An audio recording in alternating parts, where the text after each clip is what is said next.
একসময় ন্যায্য মূল্যের অভাব, উৎপাদন ব্যয় বৃদ্ধি এবং পাটকল বন্ধের কারণে হারিয়ে যেতে বসেছিল সোনালী আঁশ পাটের ঐতিহ্য। তবে সময়ের সঙ্গে বদলাতে শুরু করেছে সেই চিত্র।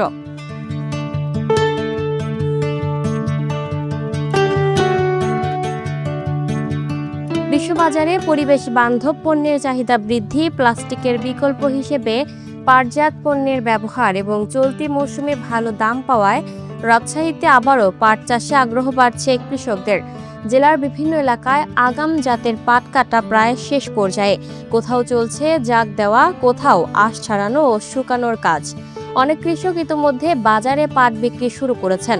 নতুন পাটের বাজার দরও আশাব্যঞ্জক। মানভেদে প্রতি মণ পাট বিক্রি হচ্ছে 4,500 থেকে 5,000 টাকা। পবা উপজেলার নওহাটা হাটে নতুন পাটের বেচাকেনা জমে উঠেছে। ব্যবসায়ীরা বলছেন, গত বছরের তুলনায় এবার পাটের দাম অনেক বেশি।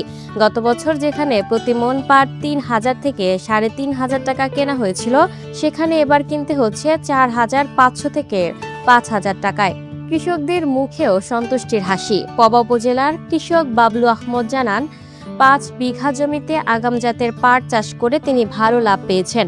একইভাবে বড়গাছি ইউনিয়নের কৃষক আব্দুল আলিম বলেন, উৎপাদন খরচ বাদ দিয়েও প্রতি বিঘায় প্রায় 20,000 টাকা লাভের সম্ভাবনা রয়েছে। তবে কিছু চ্যালেঞ্জও রয়েছে।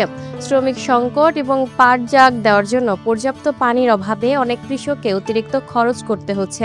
এসব সমস্যার সমাধান হলে লাভ আরও বাড়বে বলে মনে করছেন তারা। কৃষি সম্প্রসারণ অধিদপ্তরের তথ্য অনুযায়ী চলতি মৌসুমে রাজশাহী জেলায় 18,399 হেক্টর জমিতে পাটের আবাদ হয়েছে, যা গত বছরের তুলনায় উল্লেখযোগ্যভাবে বেশি। একই সঙ্গে উৎপাদনে বৃদ্ধি পাওয়ার আশা করা হচ্ছে। কৃষি কর্মকর্তারা বলছেন, বর্তমান বাজার দর স্থিতিশীল থাকলে আগামী বছর আরও বেশি কৃষক পাট চাষে আগ্রহী হবেন। পাশাপাশি ন্যায্য মূল্য নিশ্চিত করা এবং প্রয়োজনীয় সরকারি সহায়তা অব্যাহত থাকলে সোনালী আঁশ আবারও দেশের কৃষি অর্থনীতির অন্যতম প্রধান শক্তিতে পরিণত হতে পারে। Lucky Akter, up to date news, Dhaka.